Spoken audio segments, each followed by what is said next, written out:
Bora falar de marketing com Samilo Lopes.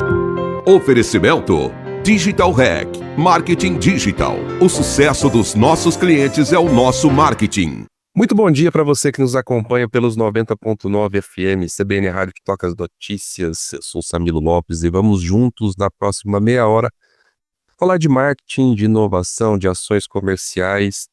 No Bora Falar de Marketing de hoje, com a presença mais do que especial da Beatriz Ramos, fundadora, presidente da América Latina da Founders of Loyalty. Beatriz, muito obrigado pela tua presença, participação aqui conosco. Seja muito bem-vinda. Obrigada, Samilo. Um prazer estar com você. Beatriz, você que já é um pouquinho de casa aqui, né, da CBN, teve ali na CBN Professional. Inclusive, pessoal, eu vou depois, essa entrevista é gravada, vai estar disponível tanto no site da CBN quanto no meu blog samilo.com.br.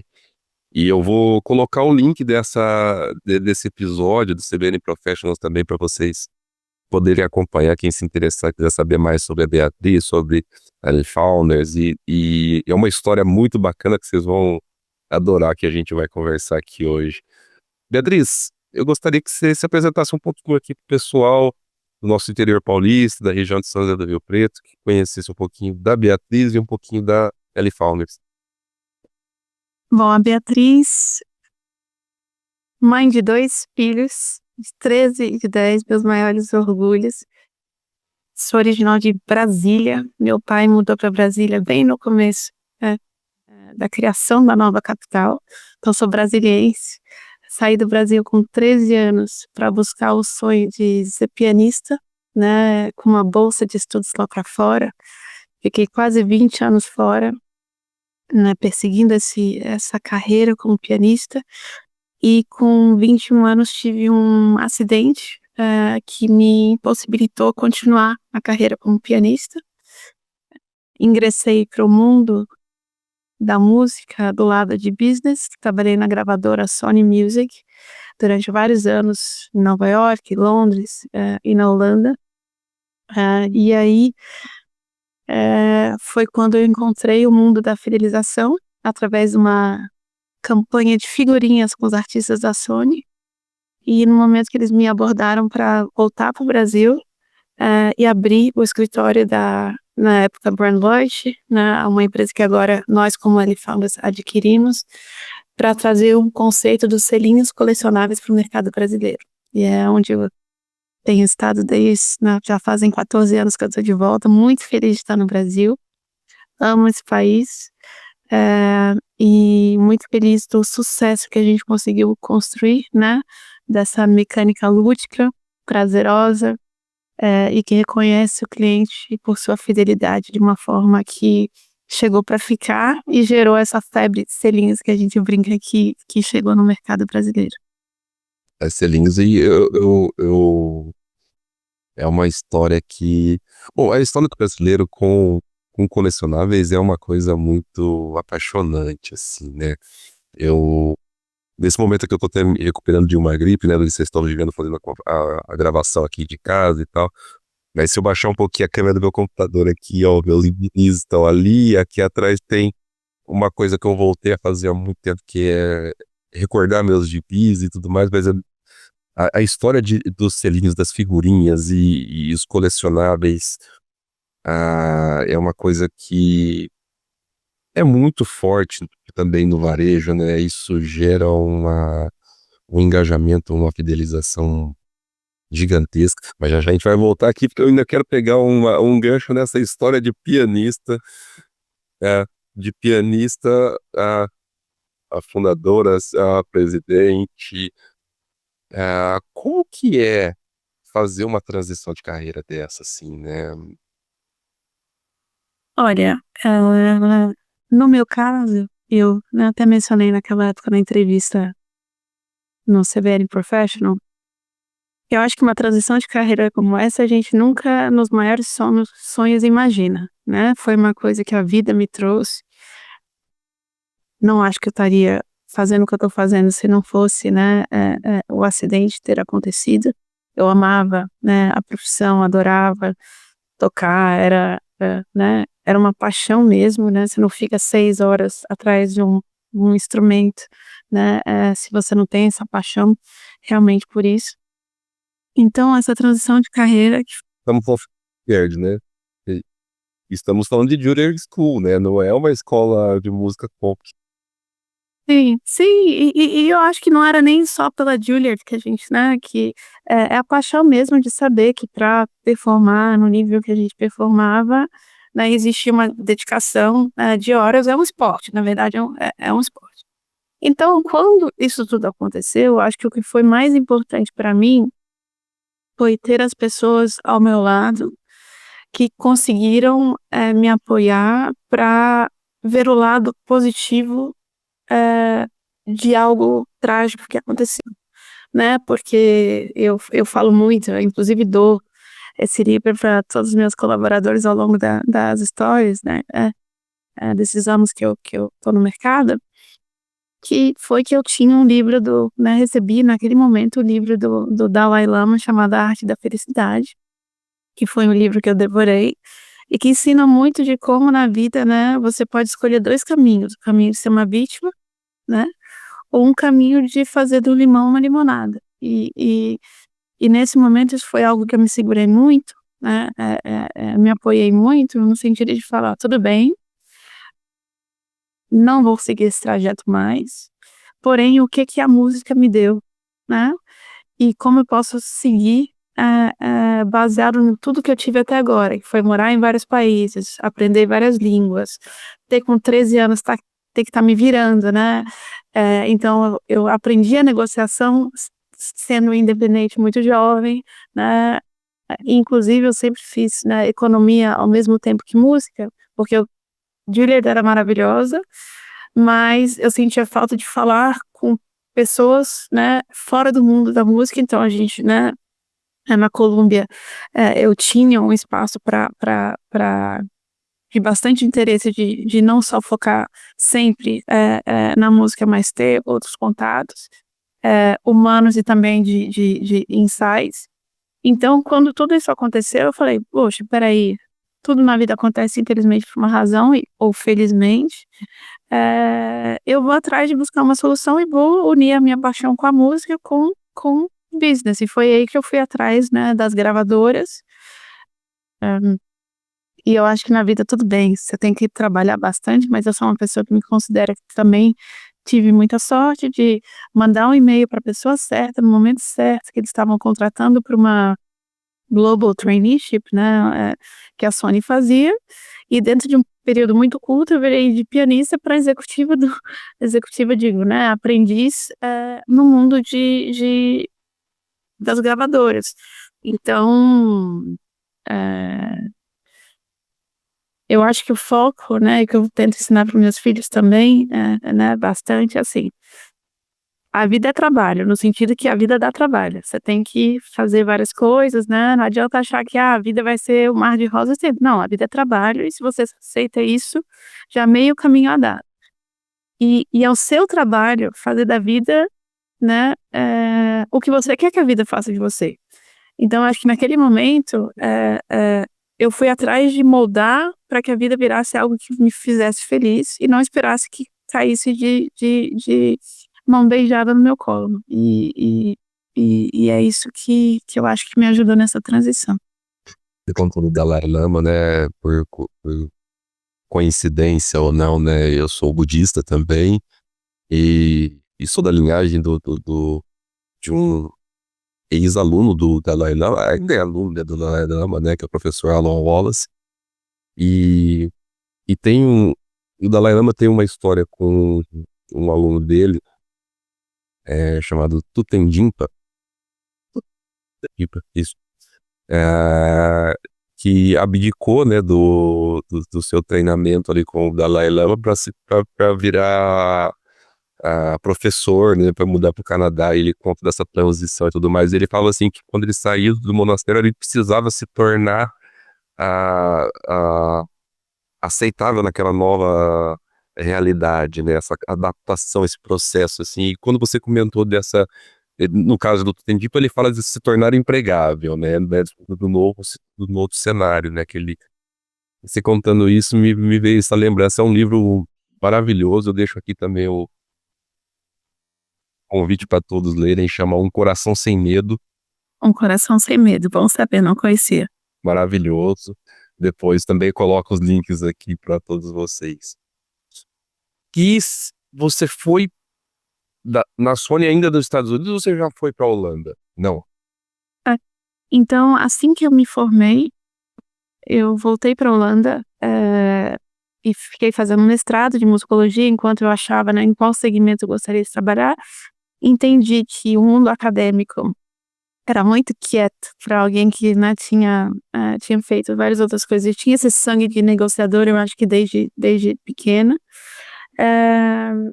E aí, durante esse mestrado na Holanda, eu fui atrás, né, durante férias, que eu fui visitar amigos em Nova York, de um estágio, né, nas gravadoras. Foi aí que surgiu a oportunidade na Sony.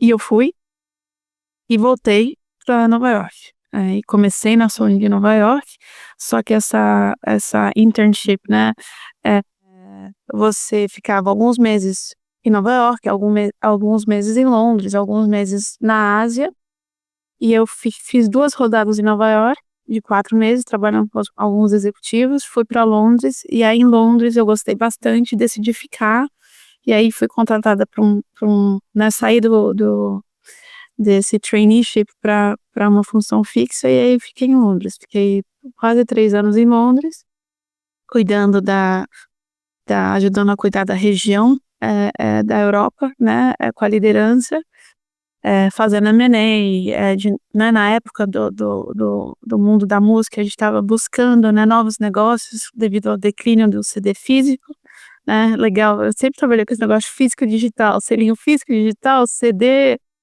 era digital,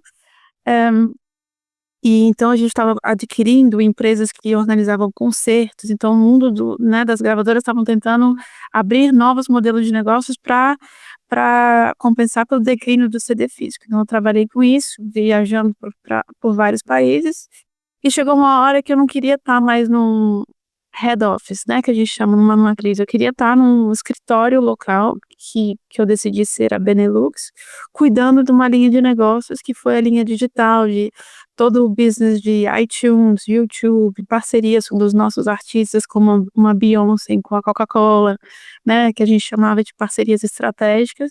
E aí eu fiquei na Holanda por alguns anos, quando eu conheci essa empresa que cuidava das campanhas de selinhos e colecionáveis, e que me convidaram a voltar para o Brasil para abrir esse negócio aqui. Eu era muito jovem, mas o presidente da empresa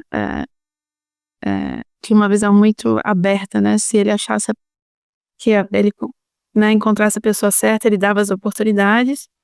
E aí eu mudei com 29 para o Brasil, com um bebê de 2 meses, ele me contratou grávida, para São Paulo, onde eu nunca tinha morado ainda, para começar essa aventura de trazer o conceito dos selos físicos para o mercado brasileiro. Como que foi essa vinda, então, para o Brasil, a fundação aí já era a fundação da L Founders? Era uma empresa chamada Brand Lloyd, que é do mesmo fundador, né, da L Founders, que a gente agora uniu e somos uma empresa só. Então, é o mesmo grupo de pessoas, são o mesmo grupo de pessoas que está tocando, que agora toca L Founders. Eu cheguei no Brasil na época onde o que você tinha como consumidor eram sorteios, né? Ou programas de fidelidade que estavam muito no começo, ou seja, o consumidor tinha que fazer né, passar por vários desafios para conseguir seu prêmio. Então, você tinha que ligar no 0800 para resgatar alguma coisa. Então, o foco era conseguir os dados dos consumidores, né, naquela era de começar a criar o CRM, mas o retorno para o consumidor era muito difícil de ser adquirido, ou né, não era tão prático. E eu vi a grande oportunidade no mercado na época, e que eu repito essa frase várias vezes, o consumidor, com todas as demandas que ele tem, e cada vez mais, né, nessa era que a gente vive, de tanta informação, a gente não pode pedir para ele ter que fazer um doutorado para entender um programa de fidelidade. E aí que entrou a simplicidade do selo, né? Daqui a pouco a gente fala sobre selo físico e selo digital, mas assim, partindo primeiro, né, da simplicidade do modelo dos colecionáveis com selos. É um período X de 16 semanas que ele vai na loja, ele tem uma coleção X, seja de facas ou de panelas ou de algum, né, grupo de utensílios de alto valor agregado, né, a qualidade fora da curva, que ele consegue, através de simplesmente, né, concentrar suas compras naquele varejista, levar para casa. Então eu não dependo de sorte, eu não dependo de ligar para um 0800, eu não dependo de esperar esse brinde chegar na minha casa, você tira na loja, no momento que você conseguir fazer sua conquista. Então virou algo que virou muito simples e ele conseguiu ver o valor agregado nessa simplicidade e no produto. E além disso, a brincadeira, né? Então, assim, um dos maiores comentários que a gente vê nas redes sociais são que o selinho virou algo de figurinha do adulto. Só que não é só adulto, a criança que ajuda em casa. E aí entra no conceito que a gente chama de fricção significativa, né? Meaningful friction. Na era digital, eu nunca tive tanta gente nos procurando, porque as marcas têm uma dificuldade em criar algo que fique né, na memória do consumidor. E o que a gente vê é que esse momento de colar o selinho, de levar a cartela para todos os lugares, de ao redor da mesa do domingo as pessoas estarem colando, de falarem com o vizinho, peraí, tem 2 sobrando aí que eu tô precisando, né? Ou a brincadeira que acontece nos condomínios, alguém tem um selinho aí para me dar? Isso leva a uma memória afetiva que é muito importante na era que a gente né, vive. Porque tudo passa muito rápido, entendeu? Eu até brinco, eu não coloco o meu cartão de crédito no meu iPhone, porque eu acho que eu nem sinto quando eu uso. Eu acho que no momento que eu pego o meu cartão de crédito e boto, eu tô mais consciente que eu tô gastando quando eu uso de uma outra forma. E da mesma forma, essa brincadeira, né, que começou a entrar no dia a dia do brasileiro, e o fato que a gente respeitou ele pela fidelidade dele. Então, por exemplo, outra coisa que é muito importante no nosso negócio, excelência operacional. Nós não fazemos campanha que vai ter falta de estoque. Então, ou seja, se eu prometo para o consumidor que ele vai ter durante 16 semanas o brinde dele, até o último dia, ele vai ter a possibilidade de resgatar o brinde dele. Por quê? Mas o cara que deixou para a última hora trocar, ele que deveria ter trocado antes. De forma alguma, se eu pedir para o consumidor para durante 16 semanas ele mudar o comportamento de compras dele, para concentrar na minha rede, para poder levar o brinde dele, e ele, muitas vezes, um consumidor só consegue pegar um brinde, e só no último dia que ele teve que mudar a jornada dele inteira, né? Tem gente que leva 10 facas, tem gente que só consegue uma. Esse que levou aguardou 4 meses de compra para conseguir a conquista dele. Eu não posso penalizar ele por ter feito esse esforço durante 4 meses e de ter deixado por última hora. Se eu me comprometi que eu vou entregar, eu vou entregar. Então, a gente conseguiu essa constância, né, em entregar o que a gente promete, manter uma excelência operacional, partindo sempre do princípio que fazer campanha bem no Brasil é antecipar problemas. E isso a minha equipe faz como ninguém, no sentido de preparação, alinhamentos com os nossos clientes, alinhamento de perspectivas e de expectativas. Mas e se chegar a carga no Brasil e der um canal vermelho? Como é que a gente libera isso mais rápido? Ou a gente já considera uma gordura de prazo para essa liberação? Então, são vários conceitos e pontos, né? Porque essa campanha parece simples para o consumidor final, mas aqui por trás é um negócio super complicado. Logística. E o consumidor não tem que entender, né? O positivo é isso. E nós, como L-Founders, temos que facilitar para o varejista que faz campanhas conosco em como ter o nosso apoio para fazer rodar algo que é muito complicado mais fácil do lado deles. E a gente está falando hoje desse mercado de clientes da Elefounders, né, de parceiros, na verdade, que estão implantando esses. A gente está falando de varejistas, né? Supermercadistas apenas ou tem varejo de outra área? Não, então a gente trabalha também com shoppings, farmácias, né, ao redor do mundo também com postos de gasolina, então, além do ramo de supermercadistas. Desculpa. É muito bacana, né? Isso no Brasil hoje, você pode citar alguns clientes? Assim? Claro, claro, nós trabalhamos com Sabenhago, Supernosso, Bistec, né, já fizemos as campanhas do Pão de Açúcar, né, que foram as primeiras campanhas nacionais, como as campanhas do Jamie Oliver, então muita coisa, Zeferino, várias redes, Hortifruti Natural da Terra, né, Iguatemi, então são vários clientes por aí. E a gente está caminhando então agora para o nosso final, assim, eu queria voltar um pouco mais para o lado humano que a gente estava conversando e sem, assim, problematizar a situação, né, mas eu acho que para muitas pessoas isso pode ser uma dúvida ou ser uma curiosidade, então eu tento trazer essa pergunta aqui para você a respeito do como que você enxerga, como que você vê esse papel feminino como presidente, como executiva, como que isso talvez fosse diferente, como que isso talvez é diferente entre homens e mulheres, às vezes num mercado que também é muito, que a presença masculina ainda é muito grande.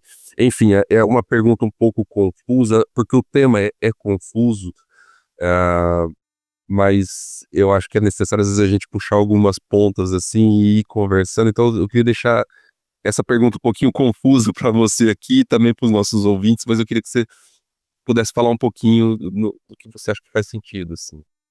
Olha, dentro da empresa atual que nunca senti nenhum tipo de diferenciação, né, pelo contrário, sei que outras empresas, sei que existe um desafio, né, da sociedade em relação a isso, mas posso dizer que no meu caso, tive muita sorte, nas empresas que eu trabalhei em relação a esse tema.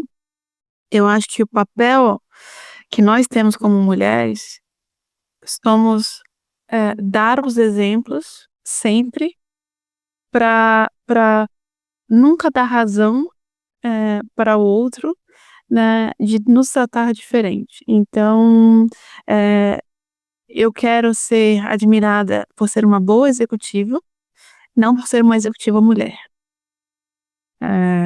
Legal eu ser mulher, mas eu quero que ao lado de um homem eu seja avaliada pela minha capacidade como executiva, não necessariamente por ser uma mulher.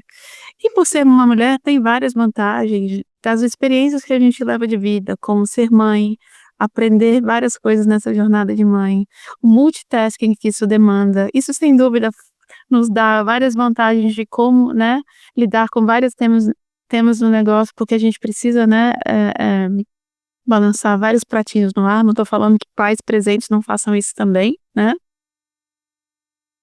Mas pensando numa gestação, numa licença maternidade, em tudo isso que uma maternidade traz, além de todo o resto. Então, o que eu falaria sobre o tema, né? Repetindo aqui, não sou um homem, então não sei a realidade de vocês, mas, né, mais o que eu escuto é que existe uma diferença entre homem e mulher, ela sempre vai existir, né? Tem uma questão, inclusive, biológica que a gente não pode fugir disso. Eu acho que o nosso papel é utilizar as vantagens que cada um tem da sua melhor forma possível e não se vitimizar pelas nossas diferenças. Eu acho que isso é o mais importante, né? Eu trabalhando com executivo homem, pode trazer coisas a mais que eu não tenha visto, como uma mulher também pode trazer, e a gente valorizar esses aspectos mais do que as diferenças. Então eu gostaria de chegar uma hora de não ter que pensar se eu sou homem ou se eu sou mulher, mas simplesmente eu sou um ser humano com uma perspectiva diferente que está contribuindo de uma melhor forma possível para um desafio que a empresa né, tem que atender. E aí, como executiva mulher, dentro do meu ambiente, né, da minha equipe, o que eu tento fazer é quais são os aprendizados que eu tive como mãe e gestora que eu possa levar futuras mães da empresa a aprender com os erros, com os desafios que eu tive. Então, meu papel como mulher dentro desse cenário é como eu posso ajudá-las, né? Jovens que estão crescendo nesse ambiente, que vão ser futuras mães, ou mães atuais que estão começando a aprender como é. Quais foram os aprendizados que eu tive, que eu posso repassar para facilitar a jornada delas, né? E também dos pais, dentro disso, mas, né, e isso é um papel que eu vejo que é muito importante e que eu prezo muito para poder colaborar. Eu amo ser mulher, eu amo ser executiva mulher. Às vezes tem reunião que, né, tem gente brava que gosta de levantar o tom de voz. Tá tudo bem, a gente sabe lidar com isso. Nós somos fortes também. E então, não gostaria de ter vindo ao mundo de forma diferente. Vamos colocar assim, sabe? Que maravilhoso, adorei. Beatriz, eu sinto muito pelo tempo, assim, eu queria que tivesse mais uma meia hora aqui, eu já tô brigando com a produção para ver se eu consigo aumentar o programa, mas já deixo de antemão um convite para a gente poder bater um próximo papo quando você tiver. Adorei a história, né, tua história, adorei o papo com você, assim, esse carinho e essa visão toda. Obviamente também que facilita um pouco de ser budista, né, e gostar dessa transição. Pessoal, quem não conhece, leia o livro do Arte da Felicidade do Dalai Lama, é um livro espetacular, muito bacana. Num coração sem medo, né? Eu anotei. Coração sem medo, tudo tem de ímpar. Depois eu vou colocar esses links todos, assim como eu vou colocar também os links da Beatriz, da L Founders, todas das nossas publicações, para que fique disponível a todos aqui que queiram conhecer mais, tá? Beatriz, muito obrigado mais uma vez pela tua presença e até o próximo programa, que eu espero que você esteja aqui. Obrigada, Samir, foi um prazer. Um grande abraço, pessoal. Esse foi o Bora Falar de Marketing deste sábado e até o próximo programa. Até mais. Bora Falar de Marketing, com Samilo Lopes. Oferecimento Digital Hack, Marketing Digital. O sucesso dos nossos clientes é o nosso marketing.